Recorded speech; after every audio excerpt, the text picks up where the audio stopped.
You could say it's the most convenient season for hair transplantation and its aftercare. The success of hair transplantation largely hinges on the post-operative care received and significantly on the expertise of the surgeon performing the procedure.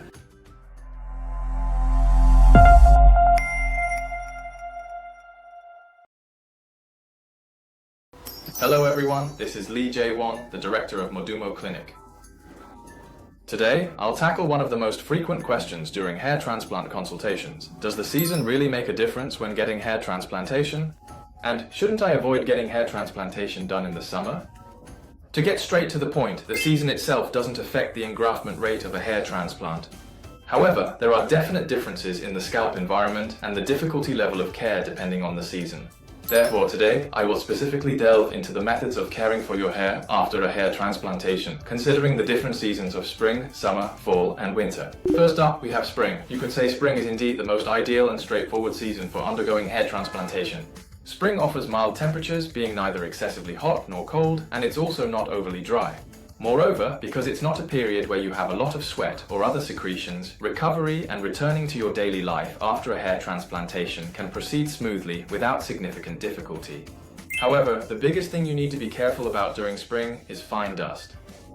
After a hair transplant, the grafted area becomes quite sensitive to external irritation, so if exposed to elements like fine dust, it can certainly have an impact and affect the healing process.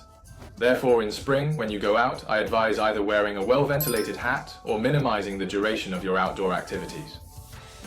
Next, we have summer, which many people consider to be the most worrisome season. But summer is absolutely not a season where you can't get a hair transplant. It's just that the difficulty level of post-transplant care increases slightly.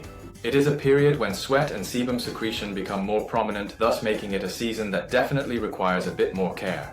For instance, visiting places such as swimming pools or saunas can foster an environment conducive to bacterial proliferation. Additionally, heightened sweat and sebum secretion can slightly elevate the risk of infection. UV exposure also slightly raises hyperpigmentation risk. Therefore, the method I recommend for summer involves wearing a well-ventilated hat. Additionally, should you find yourself sweating, I advise performing quick cleansing to ensure proper hygiene and prevent any issues. And lastly, if you absolutely must go to a sauna, I strongly advise avoiding it for at least 2 weeks, and ideally, I recommend waiting for about 3 to 4 weeks before engaging in such activities again. Also, in the summer, your scalp temperature can rise and the heat sensation can be uncomfortable. In that case, you can get a procedure we offer at our clinic called Target Cool, or... Next, we have autumn. It's a season many people favor, and for good reason. Accordingly, the difficulty level for care drops significantly in the fall. Indeed, autumn offers cool temperatures, ideal humidity levels, and significantly reduced UV exposure, making it a season where the management of care is considerably less challenging. Moreover, wearing a hat or a beanie post-surgery appears very natural. This is a great advantage as it discreetly conceals the fact that you have undergone a procedure. Indeed, we frequently receive feedback from patients who underwent surgery in the fall, noting that their post-operative care was considerably easier to manage. Next up is winter. You can consider winter to be a constant struggle against dryness. In winter, because of the cold, dry environment, your scalp can easily develop dead skin cells and is prone to remaining in a dry state. Furthermore, many individuals frequently don hats for wool, and should these hats be excessively tight-fitting or worn for prolonged durations, they risk irritating the hair transplantation area, potentially impacting its outcome. So, based on that, I recommend wearing a hat that's quite loose.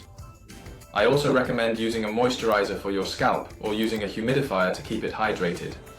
And lastly, during winter, when washing your hair, it is beneficial to use lukewarm water instead of cold water, as this can significantly help improve blood flow and circulation to the scalp.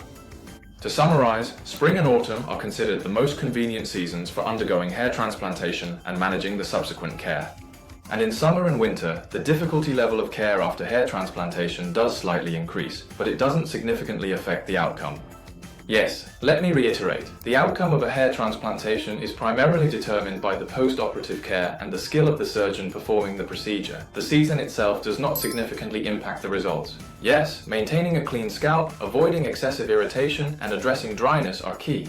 Yes, as long as you manage these things properly, there's absolutely no problem with having a hair transplantation, regardless of the season.